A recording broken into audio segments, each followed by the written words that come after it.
So I'm Antonia Cereijido. I'm the host of our show, Imperfect Paradise. I didn't hear a lot of podcast listeners, so definitely subscribe.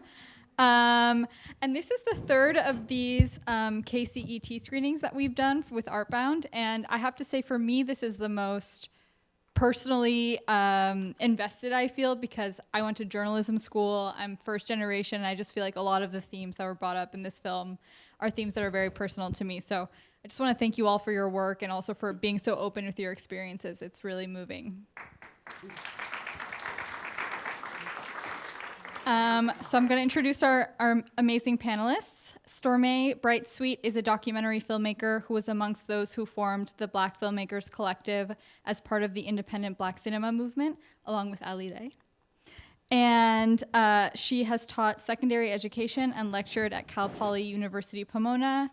Storme was one of the first female sports agents certified by the National Football League Players Association. She's the executive director of Aliah Sweet Fragile Hearts Foundation, providing support for over 5,000 families and granting wishes for siblings of children with severe multiple life-threatening disabilities. Thanks, Storme. Luis Garza began his artistic career as a photojournalist, recording the tumultuous social events of the 1960s and 70s for La Raza magazine, the journalistic voice of the Chicano movement in Los Angeles. He was PR and special market director for the groundbreaking production of Luis Valdez's play Zoot Suit. He's also a KCET celebrity. If you've been watching, he was also in the America Tropical documentary. Alile Sharon Larkin is an acclaimed LA Rebellion filmmaker and multicultural artist educator. She continues to create art and media that affirm and celebrate global Black life through Dreadlocks and the Three Bears Productions, which produced the award-winning children's video Dreadlocks and the Three Bears, which is now a picture book, and the tie-dye music videos. Moctesuma Esparza is the founder, chair, and CEO of Buena Vista CATV, Maya Cinemas, Maya Pictures, Esparza Cats Productions, and also was the producer of one of my favorite films, the 1997's Selena. So thanks so much. And Ben Caldwell is an arts educator and independent filmmaker. He is the founder of Chaos Network, a community arts center that provides training on digital arts, media arts, and multimedia. It remains the only organization of its kind in South Central Los Angeles and offers courses in video production, animation, website development, and more. Thanks again for being here. Also, I want to acknowledge incredible earrings, shoes, and hats. Like, you can tell this is a group of visual artists. Okay, so I have a question, which is, so it was the film department, but within that there was the media urban crisis. Like, what was the structure of the program? The program, I wrote the proposal for the program. Forgive me, I actually know. It was a new major within the film school. There was an ethnographic major, there was a writing major, there was a directing specialty, and this was a course of study that you could take to get a BA.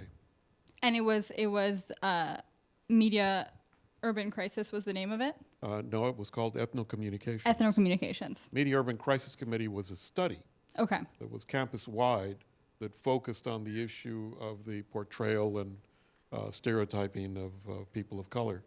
And I was on that committee, and that committee published a report that was then the basis for advocating to create the ethnocommunications curriculum within the film school. So how did the rest of you learn about ethnocommunications? Like, were you recruited? Were you looking at UCLA? Like, how did you become aware of the program?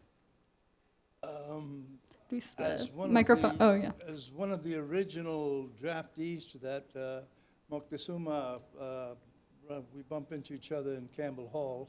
I had just gotten... Luis, the microphone, sorry, so we can all hear you. Moctesuma and I go back to La Raza in East LA, and I had come into UCLA through the Upward Bound program, and all I had was a GED, so when I was approached to go to UCLA, which was, as Ben says, it was so foreign to me, it was strange, and I said, I barely got out of high school. And they said, don't worry about it, don't worry about it. Upward Bound will get you in. They got me in. And I bump into Moctesuma in the hallway of Campbell Hall. And Mocte tells me about this program. And me being a budding photographer, I'm intrigued. And Mocte drafts me into ethnocommunications. And that's how it begins for me.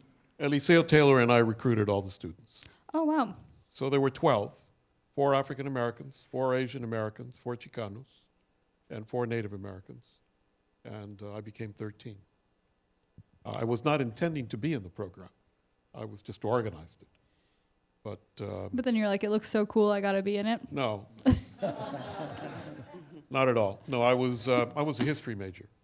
And I took a course in California history that Professor Huntington wrote the textbook, and he gave me an incomplete in the final because I didn't cite his book. And he called me in and he said, you have no future in the history department. And so I merely transferred myself to graduate. So, I had no intention of being in film. Storme, Alile, how did you? We weren't there yet. Okay. I think they were there. And it was all, but it was 69. still 69 we started, yeah. ethnocommunications? We weren't part of that. We were just admitted to film school in '75. So all that happened before us. And thank you very much. Yes. Yeah, thank you for the sit-in and taking All over of the that. office so that we could come there. Yeah, no, the ethnocommunications program persisted for about 10 years. And there was a continual recruitment of people of color. We got a commitment from the department that 25% of that people that were admitted would be people of color. And so it lasted for a while. But I graduated right away, 71. Mm-hmm. And I then went back to film school for graduate school again. It was accidental. I had no intention to go back. But Eliseo Taylor recruited me back to go to graduate school. And so I owe him a debt of gratitude. He shook me down and he says, listen, you don't know who you are. You don't know what you're doing. And I'm here to tell you, you're a producer. You get people to do things, so you're a producer. That's nice that he told you. Yeah, he told me. And so I went back and trained as a producer. So why film? What made you want to be a filmmaker? Maybe, Ben, we can start with you.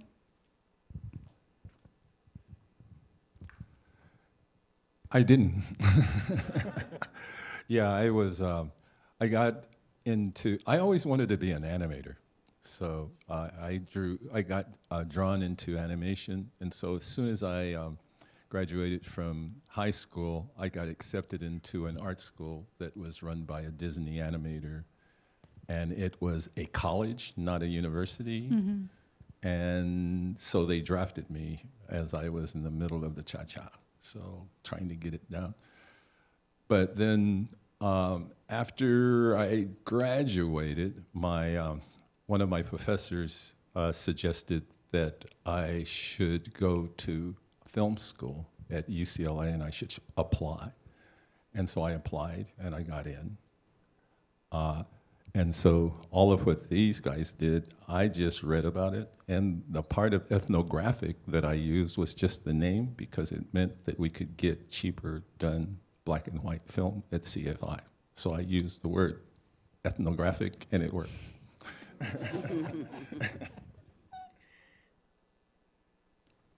Why you got involved? Yeah, I did. Luis. I'm sorry, the question again was? Why film? What made you want to be a filmmaker? I did my undergraduate work at Temple University, and I was in a film class and exposed to Akira Kurosawa's films. And when I saw it, I could not believe my eyes. And I said, I want to do that. Don't ask me why I want to do that. But I said I want to do it. And so I had a choice between applying to the other school up the street that she went to USC, or UCLA. Applied to UCLA, and somehow someone sent me to Delia Salvi, I believe that was her name, and she taught acting. Is that right? I didn't want to be an actress. I had no idea why they sent me there. And then when I went to her, she said, you don't want to be here. I happened to run across Larry Clark. And Larry, I was walking to one of the classes, I can't remember, and he said, "What are you doing?" And I said, "Well, you know, I'm going to be in film." And he said, "Are you sure you want to do this?" I said, "I want to do it." So he said, "Okay, go for it." And so that's how I ended up at UCLA. I loved film as a child. I was a little film buff. Even as a little girl, I could watch the same film over and over and over again, which definitely prepared me for film school. I think they had something called the $1 Million Movie, where they would show the same film, like for a whole week. And I loved film, you know, and I love film now. And when I found out that there was such a thing as a film school, I had to go. And so I applied to USC, and I applied to UCLA, and USC accepted me for the spring. UCLA accepted me right away, so my plan was to go to UCLA and learn as much as I could and then go back to USC. So you went to both? I did my undergraduate work at USC. Okay. And when I discovered the cinema department and that you could make films, I was in the cinema department because I was a journalism major, and they kicked me out. They said that what you're writing is not journalism. And so I changed to photojournalism. And so I ended up in the cinema department doing photography. And I wanted to transfer to cinema right away, but a friend recruited us to go to Brazil. And so I changed to creative writing, where I belonged, in the English department, and I decided to go to graduate school in film. Yeah, one of the things that struck me also, I've watched Medea and the beautiful poem in the film, Part of the Doctrine by Amiri Baraka, and then Luis seeing your photography, like just all of the different culture and different mediums that were impacting the work. And so I was just curious, yeah, what other art and culture was impacting the work that you were producing as a student? Yeah, for me, it was mostly music. I was highly engaged as a structure. Even as a still photographer, when I was doing my undergrad work, I would do all of my work with the Bitches Brew.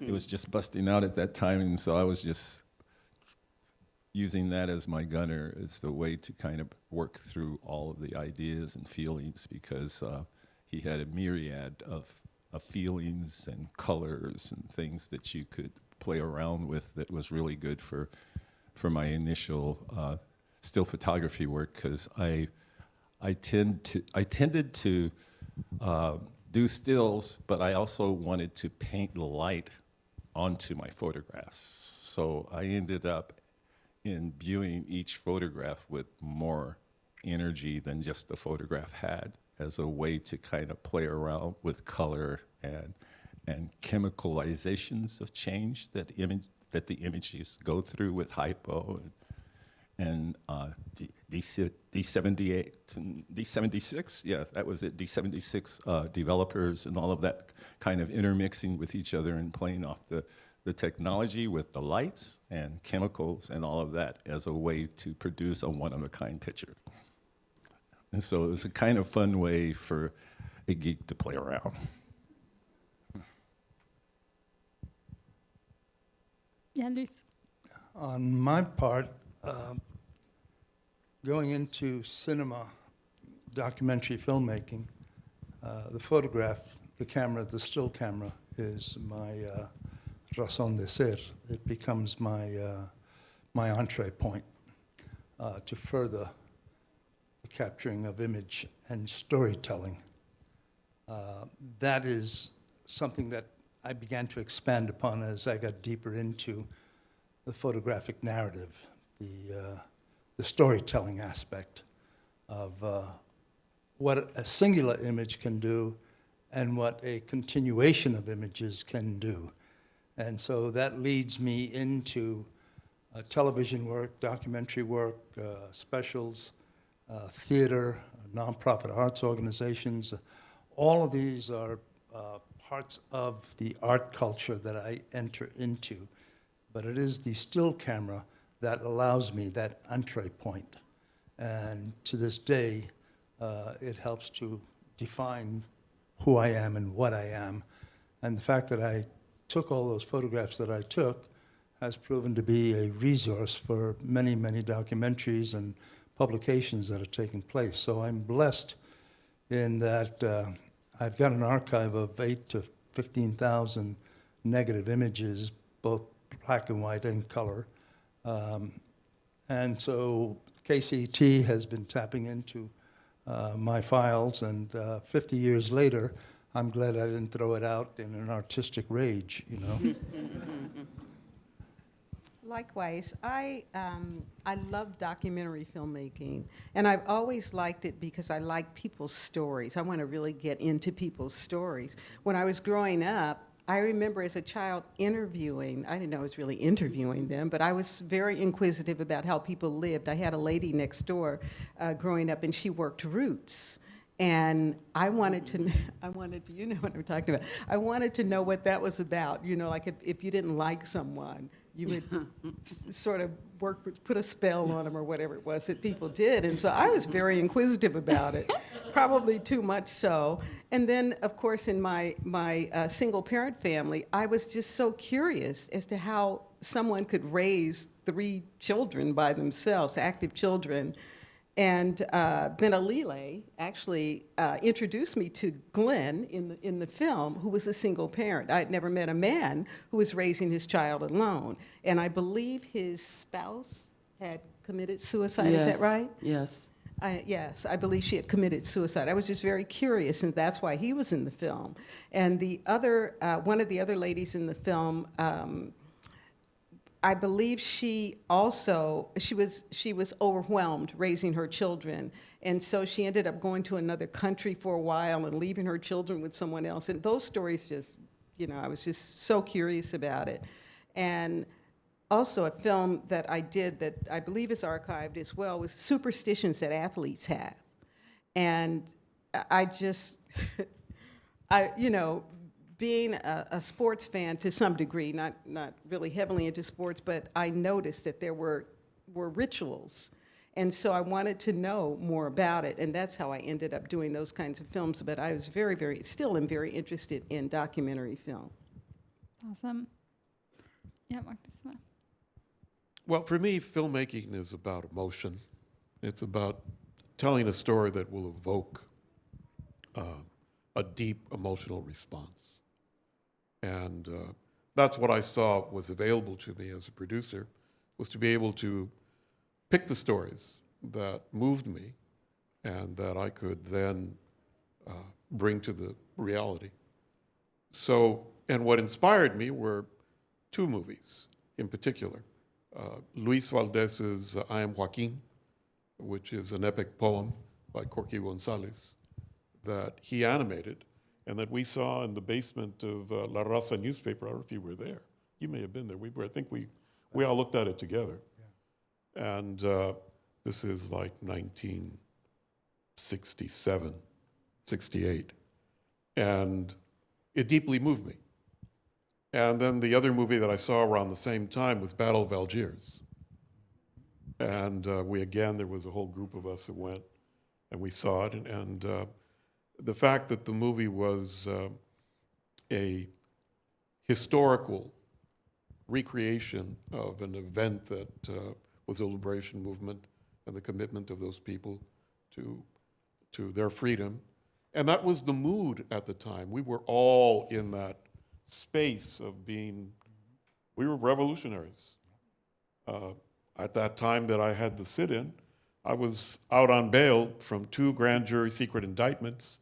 I was facing life in jail. I was on trial for 4 years. Indicted by the grand jury for the East LA walkouts, East LA 13.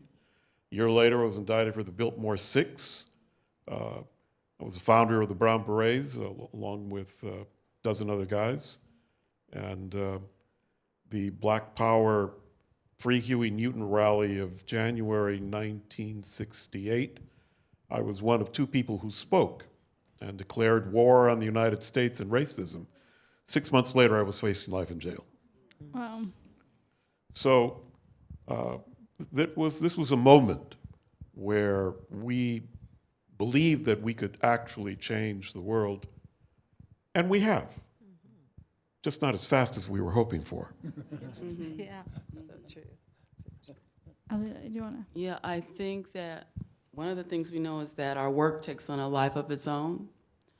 And what has really impressed me about this piece is the boldness of the filmmakers to honor the generation, Reem, I don't know how to say her name, but to have the guts to show her as this generation, you know, creating films for a free Palestine. And in this moment, the fact that the film is released in this moment now, that's a bold statement. And also, I think that they have really carried on the spirit of what we did, you know, in doing that and in honoring us. So I'm very proud. I didn't give birth to them, but I'm proud of them as if like they're my children, like the young people that put this together. And I'm really proud of them for featuring her, you know, so. That's amazing. So they're carrying on the spirit of his spirit. Yeah, it's really interesting what, like last year at this time, Portugal had a Palestinian young lady show with the LA Rebellion. And Okay. dealt with it. I thought it's a kind of synchronicity in a strange way. It's like, I thought it was weird that they were doing the kind of comparisons, but not really once it started rolling, is because we are in a kind of open air prison here in the U.S. Yes. You know, and we're kind of monitored a little bit like that. And, We are And- constantly monitored. yeah. Yeah. And I can now see why they showed up, Moctesuma, because it was Cano was also Latino, and he was coming from the Latino, from East LA also. He had just strictly come from there to our screening, and he was told us that she kind of were being looked at, and so it's interesting. You know, we're just little students. I'm like from New Mexico, and so it's just so wild that that you get focused on like this as just young students trying to make a way out of no way and get accepted at a school where you can finally tell your people's story, and then you have to go under this kind of bull crap in order to just The FBI, that's wild. That's a very Yeah. astonishing thing. Yeah. yeah, because he said that they had just left the East LA and then they were wanting to come to our side to see what was up. So it was just interesting. And so the same thing with the Palestinians, and then just the comparison with the Portuguese. What they were doing with our work was making a comparison of looking at our work, 400 years later after they made that aha moment of grabbing us and taking us to the American continent. And then they wanted to see what that had wrought. And our work was an example of what the diasporan youth and people created after the parents of the folks that they took, the children of the people that they took. What kind of work and stuff were they doing? And then the kind of comparison they made was with Portugal, with us, the LA Rebellion, and Garza, which is interesting for us. The cross-generational, intergenerational aspect of us on stage, you and the audience, there's no separation. We are conduits. Our experiences, whatever the field of study or our endeavors are, unites us all together. I have found that after 50, 60 years now of doing the work that I continue to do, as my compatriots here on stage continue to do. We're on file, all of us. The one thing that we used to do at La Raza magazine during all of these demonstrations and events that we photographed, we would photograph those who were photographing us from whatever agency the government was monitoring us with, be it the LAPD, the FBI, the CIA, the SWAT, whatever we were photographing them. And we'd have a first name basis with many of them. Hi, how you doing? Okay. You got your cups with you? Okay. We'll be seeing each other later on today because it's going to get nasty.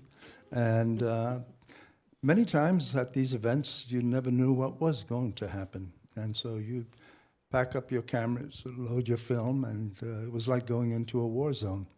You didn't know what was going to happen. You didn't know if you were going to be jailed, beaten, or whatever, but the task was to monitor it, to photograph it. And I think, as Moctesuma said, on Requiem 29, that project united all of the students.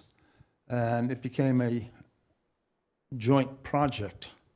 And I think that was the wonderful thing about ethnocommunications, is that it allowed us to enter each other's space, into each other's communities, and see each other as a unified voice wherever we could unify and bring forth our messages, independent of each other or united with each other. And I think that's the thing that goes on to this day, which is it's the constant element which you I don't have a bottle of wine here because I'll wrap on, but it's that ability of the system to divide and conquer, which is an old tactic. But what has happened is that it's really unified us. It's brought us closer together, as evident in the streets today and throughout the world. So I think the work that we do as communicators is very important. I think that what is singular about us that are sitting up here and our fellow students is that we actually got a film education. And we learned a set of skills that we were able to then use. And our brothers and sisters today have a real challenge. Film school is $85,000 a year. It's the same as going to med school. It's the same as any other professional track. And it's very difficult to get admitted today. UCLA, for 30 slots, gets 2,000 applications in the film school. I'm on the executive board of the UCLA Film School. I've been on it for a while. And we're working right now to figure out how to make it affordable and accessible again. And in the next, it's going to take a couple of years, but we're working on creating a transfer track from the community colleges so that students take 5 courses and they'll then get a preferential ability to transfer into UCLA as juniors. So I'm hoping that we're going to get that done. I've been working on it for quite a few years, and it looks like we finally have gotten the cooperation of both the dean and the chancellor of the community college district, and this will happen. And we will then have the ability for people to, at least their first 2 years, be able to afford. And at that point, if they get into the film school, we're also working on putting together scholarships so that they don't graduate with any debt. And that's the key. You'll remember that I got you guys jobs. Yeah, thank you. That was part of my job. Say I recruited them, and then I got them work-study jobs where they didn't have to show up. To which I've got to say, Mama, rest in peace, when she lived with me for a while, she'd look at me and the kitchen table, and I've got scripts and computer and a calculator, and I got reams of paper, and she'd look at me and she'd just go, "Ay, mijo, you work so hard, but you don't make no money. You should become a dentist. They never run out of teeth." Well, one of the lines in the documentary that's so arresting is when, and forgive me for maybe not saying his name right, Haile Gerima says, we graduated into a desert, white kids graduated into an industry. That's just like, wow. Yes. Yeah. Well, I felt a little bit uncomfortable about that because as you were looking at the movies and the posters, 3 of my posters are up there. Well, that's one of the tensions of the film is like the independent film versus commercial film. And Moctesuma, I feel like you've had your feet in both worlds. Like, I wonder what you think of that tension. Well, I can't say that Hollywood rejected me. I have over 50 movie credits. You know, I've done more than 20 large-scale Hollywood productions. I did Gettysburg, right? I did Dorothy Dandridge with Halle Berry. I did Cisco Kid. I did Selena. I did Walkout.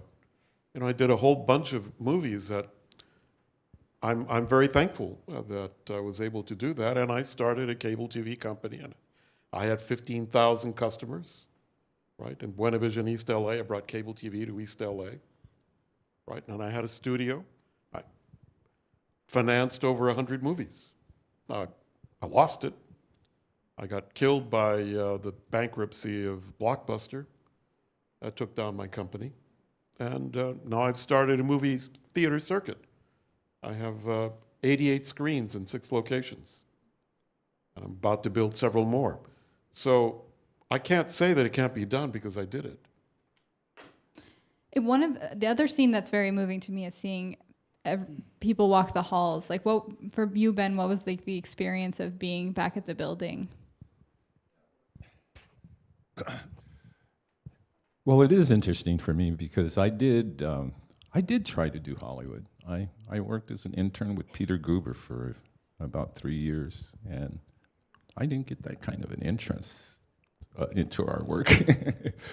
It was really pretty aggressive with him on me not bowing down. And I felt the same thing. I did internship with Columbia Capitol Records, and we pitched a deal with them with a group of kids that I had from Project Blood with a record album. And they wrote out a deal for them, and they then retracted it a year later because they said hip-hop was dead. Wow. And kept the Beastie Boys, you know. So that's the kind of walls that I ran into as trying to get in the Hollywood game. But that's just me because, you know, I'm a little bit different. And so that was what I ran into. But going into the hallways, I can really just say one thing. I felt blessed to be at UCLA because of the equipment and all of the things in that hallway. I spent 10 years there, and I was able to do all the dreams that I could ever have dreamed of, and it didn't have to be Hollywood. Right. You know, I didn't need Hollywood for my satiation, and my mentor through it all was Ivan Dixon, and I also got to work with Melvin Bad Peebles on a couple of Hollywoods where I worked on Sophisticated Jets, which was an interesting thing, but all of those ended up being really not too cool to the black guys that they were working with because they fired Ivan Dixon and gave Marlon Brando more money than the person that directed it. And it was just, and it was a black movie. It was just on and on. I just saw nothing but screwing going on in the system that I always tried to get in. So that's my experience with it. And I don't dislike Hollywood. I tried to see how we could work with it, but they never offered me a angle that I could take it. And so that's just me. No, I didn't get accepted by Hollywood. I had to break down the doors myself, right? And I think what is perhaps different is that I had a training as an organizer. And as that training, right, because I was trained by the people that trained Cesar Chavez, and I was on the march with Cesar of 1966 when I was 15. So my entire background was trained to how do you get things organized, how do you get things done, right? So I learned how to do independent films right out of college, and I spent 10 years doing documentaries and low-budget independent projects until I did the Ballad of Gregorio Cortez. And then the Ballad of Gregorio Cortez achieved enough critical acclaim that I was able to then propel my career. But I did it by creating my own company and getting my own projects financed until the point that the studios then started backing my projects. So it's a singular path. I don't know if anybody else can use that useful information. I mean, that it's useful to anybody.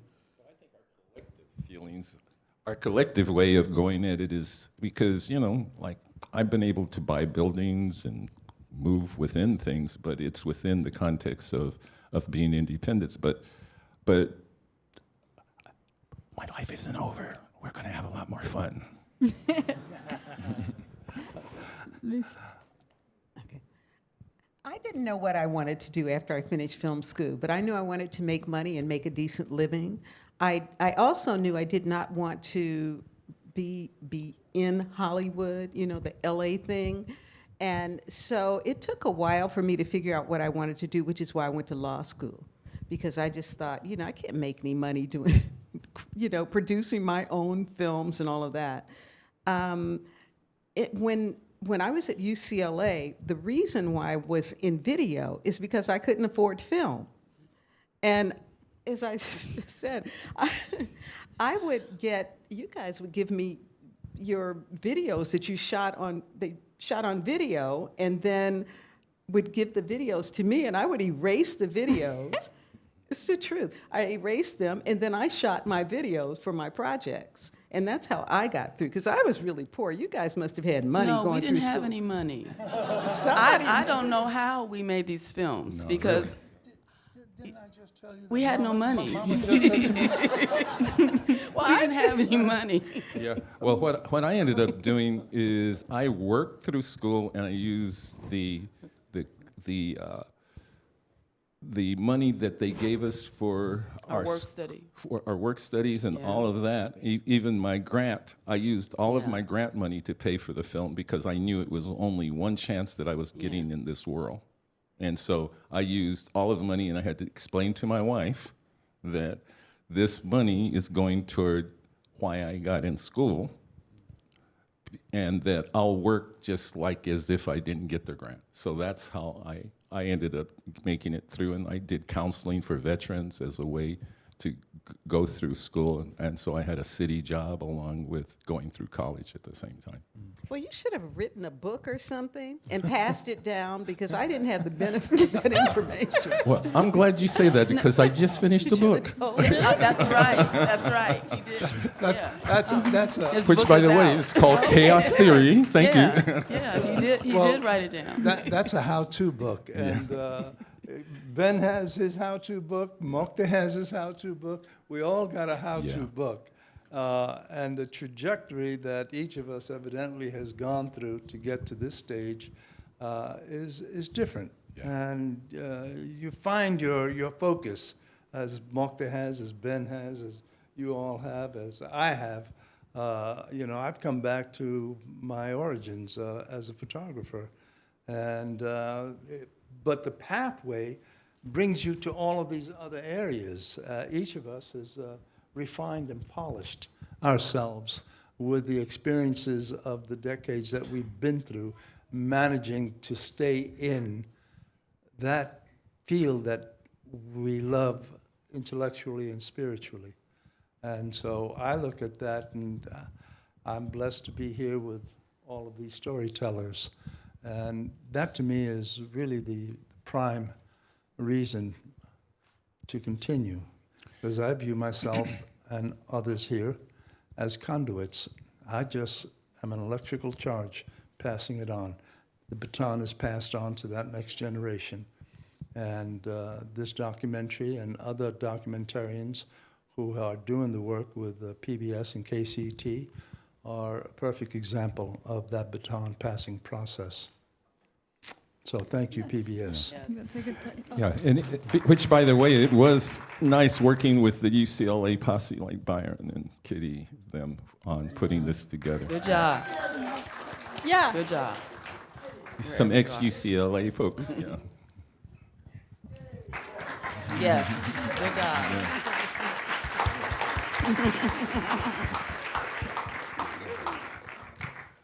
All right, And now, of course, Nick. You know, I did marvel at the fact that everyone in this documentary was connected to UCLA Film School. And it gives sort of the impression like somehow we were the monopolizing these opportunities. But there were many other people in the late 60s and early 70s who made a difference. You know, certainly Jesus Trevino and Luis Ruiz, who did go to UCLA, and Jeff Pinochet, who went to UCLA, and Gregory Nava, who went to UCLA, who did El Norte, several others. Selena, Brian Maeda. we're going to open it up to questions for the audience in the last couple of minutes that we have. So does anyone have a question? So it's more than just UCLA as a point. I wasn't ready that fast. Yeah, I think this is wonderful. My name's Disha Deshawn. I went to UCLA in the late 90s. I'm a UCI professor, and I teach in an LA Rebellion class. I've had Alile on board, and we've interviewed Haile, who was a professor of mine at Howard University, and Sharik and Zainabu. And we show the works of Julie and Charles. And so this is great to see this, the ethno-communications connection to the LA Rebellion, because our focus has always been on the Black filmmakers usually. And so it's good, and I'm so glad that you guys were able to incorporate Jacqueline Stewart, because we were following a lot of Jacqueline Stewart's work and Allison's work. But one question I do have, it's around the desert, you know, graduating into the desert comment, because I feel like I love that this expands, because before I think we only had like Jocelyn Luckett's writing around the ethno-communications program. Of course, we all know that visual communications is a branch of that. We take our students to the Asian American Film Festival, so we're all very well connected with that. But what I felt was missing, and would give context to that particular statement, is how the Black filmmakers that were making films at UCLA at this time were making films at the same time that the Blaxploitation movement is keeping Hollywood afloat. So I think what's interesting about that comment is like, well, if you're making community-based films that have a heart, if you're telling your grandmother's story, then perhaps you are coming into a desert, because there is no space for that. And so that was the one thing I felt like was a little, I was wondering kind of like maybe what was the thought about how your films fit up against what was happening in Hollywood at that time. Maybe later things changed, because again, Killer of Sheep was at that time and it was a student film. Bush Mama was at that time, it was a student film. Haile goes on to make Sankofa in the 90s. Julie Dash makes Daughters of the Dust in the 90s. To Sleep with Anger is in the 90s. So we're talking about 20 years later, these films are independently produced by these filmmakers. So just curious about how Hollywood was receiving the work and how you guys felt coming out then, and this idea of a desert. Maybe anyone can speak to that. One of the things that I always had trouble with was that there were people who took our films, Pearl Bowser, who we just lost earlier this month, Mamie Clayton, Clyde Taylor, the programmers and so forth. It's like we weren't allowed to have student films. They knew the whole picture, where we were historically, and so I felt like they just snatched my films and they put them out in the world. So even though we weren't recognized by Hollywood, we were recognized as the next generation of filmmakers when you look at the history of black film. And they knew who we were. I was just trying to go to film school and live my film school dream. So it's like, I always felt like I'm learning in public. Like people are acting like they're comparing my work to the work they see in Hollywood, because it's like they weren't really allowed to just be student films. For us, they were real films when you look at our work historically. And so the professors, the film programmers, the people who were teaching our films, at universities, who were creating all the festivals and so forth, it's because of them that that we exist. Because if they hadn't done that, since we were not really recognized in Hollywood, like they would say, I remember going to a screening and the little boy asked his mom, "Can we go see a real film?" So it's like it's so different from now, where people are used to seeing all kinds of film because of the internet. And so everyone, again, the whole world is film school now, because people are used to seeing short films. They're used to seeing documentaries. But at that time, we were new. It was different. And I always felt that they acted like we had the same budgets that they have in Hollywood when they would screen our films. And you never knew how someone was going to react to your film. Like the first time that I showed the film that they featured here, which is still censored, because I say we're censored, we were kind of erased, and that might have something to do with Ben saying the FBI wanted to look at our films. And so like you never really saw our work. But like the first time that I showed Your Children Come Back to You, Barbara McCullough had a presentation where she showed women's films. And after the screening, and then we were always worried that the film was gonna break. Like those were the different technical things that we had to deal with, like, or if you didn't have enough money to have a print where you had the sound and print together, so they would be screening your soundtrack and they'd be screening your film. And so like you're nervous about all of that. And then you never know how someone's gonna react, because Ben Caldwell and Larry and Charles, they nurtured us and they took care of us and they encouraged us.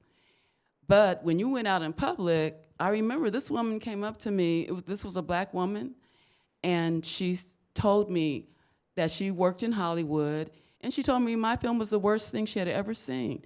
And that was like, the first time I'm screening it in public, and what do you say? Like now I would say, oh, well, let's talk about that. Like, what didn't you like about it or whatever, or that's your opinion. But at the time, our work was like so personal. So I went home from that screening with that comment. Now, there was a woman, Joanne, I never met her, Joanne Bagliani or something. She was a writer for the Women's Building. They had a paper called Spinning Off. She was there. And so like I sat with the insult all that fall, but in January of the next year, she had written a review that was so beautiful, and she had a whole different experience. She said that the film really moved her and so forth, and I used her review for like my promo materials. But that's what we went out to. We didn't know how people were gonna react to our work. If they were gonna be supportive, or if they were gonna attack us. And they were constantly comparing our work to Hollywood. So. Also, you must remember at that time there was independent films, screening facilities. There was a whole movement going on that way. And so a lot of our work also showed within those contexts.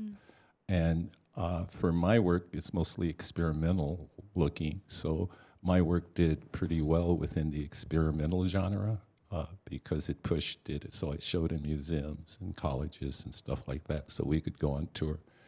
The place that really helped to me, us the most was Catherine Ruel, who was mentioned in this, when they had the retrospective of African-American films in Paris in 1979. We got to hang out with like Pearl Bowser and all these folks that she's mentioning here. And we got to chew the fat with them and make plans and think about things. And that's where I met the Hudlin family. We got to talk over coffee in Paris. So it was just interesting to get our work shown in that major form for 5 weeks in Paris. And so it imbued us. And so after that, as Larry said, every other country did retrospectives of our work. And then they ended up showing our work as a contrast for the stuff that you were talking about. They were saying they're doing this bullcrap in America. So like one of the questions that they asked me that I thought was very telling is like, why aren't they trying to do movies like jazz? Why are they trying to do it like so commercially backwards with the blaxploitation films? They weren't telling the stories like blues and jazz did. They didn't keep that tradition.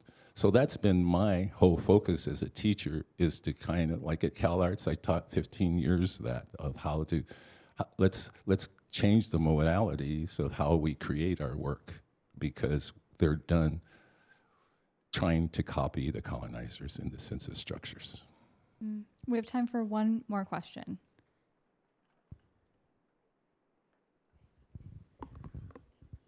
Okay, I have to stand up. Okay, so I was actually like a PA on this set, and I didn't see like the whole process of it being edited, but it was really cool to like just be a part of it for a little bit. And I wanted to ask you all, as a young filmmaker myself, something that I get really concerned about with like the state of the industry, but also like the keeping sort of like the movement and intention behind our work, is there is this commercialization now of like stories, this, that Hollywood like cares about putting out diverse stories, but doesn't, but oftentimes we see like, not like true investment in our communities and not like true agency over our own stories. And I'm concerned about like these studio executives that are like taking up so much power and space. I worry about like independent cinema, and I worry about like what it means when people of color are sucked into those things and get like sucked into the apparatus of thinking like, movies like Barbie are somehow like radical feminism, and it's actually it's just Wigs 101 if you've been to a university. So I just wonder about that, like how those framings are changing right now, and it's happening at such a rapid pace. Like streaming is changing everything, like and then AI, right? There's so much that I'm concerned about as like a filmmaker focused on craft, and it seems like right as filmmakers of color are reaching parity, it's like, oh, we're gonna undercut your work, and we're not actually gonna give you agency, and we're gonna make you have all these concessions, and we're not gonna give you like, we're gonna go with like, we're not gonna like value the labor that you provide, like with the strikes, with everything that's been going on as extensionally in like Hollywood and filmmaking. Sorry, that was like a really long question, but that's all. The word Hollywood is overused in this conversation. It is one outlet within an industry that has certain distribution modules. Moctesuma, as he has said, is broken through by doing his approach to it and making the alliances and the collaborations with financial and distribution outlets necessary for independent filmmaking and for Hollywood filmmaking. Ben has chosen his path. I came out of UCLA and I didn't graduate. I went into television work, and I started learning how to do television documentaries, and it was sink or swim. Every other week I had to produce a half-an-hour program. And so we had to write the story, create the story. within a 3-4 day set, capture the imagery, and move on to the next project. So it is a training ground.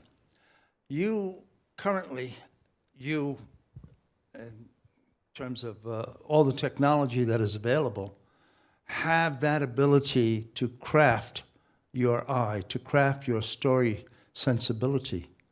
Though you may not be going to school, you have the elements to enter into storytelling. Do your research, do your work, learn, study others. Akira Kurosawa was a mentor to me as well. Gordon Parks was a mentor to me as well. Alvarez Bravo, any number of photographers, cinematographers, periods of times were influences to me that I had access to within that technology of that era. You, at this point now, have a broad array, an incredible array of technology by which you can begin to craft, if you so desire to do so. You can go to your own film school. There's enough courses online. Instagram is great. I love going to Instagram in the middle of the night. I wake up and I'm going, wow, look what they just did on Instagram. And it's a 1-minute piece or it's a 5-minute piece. But you can see already they're crafting a storyline. Mm-hmm.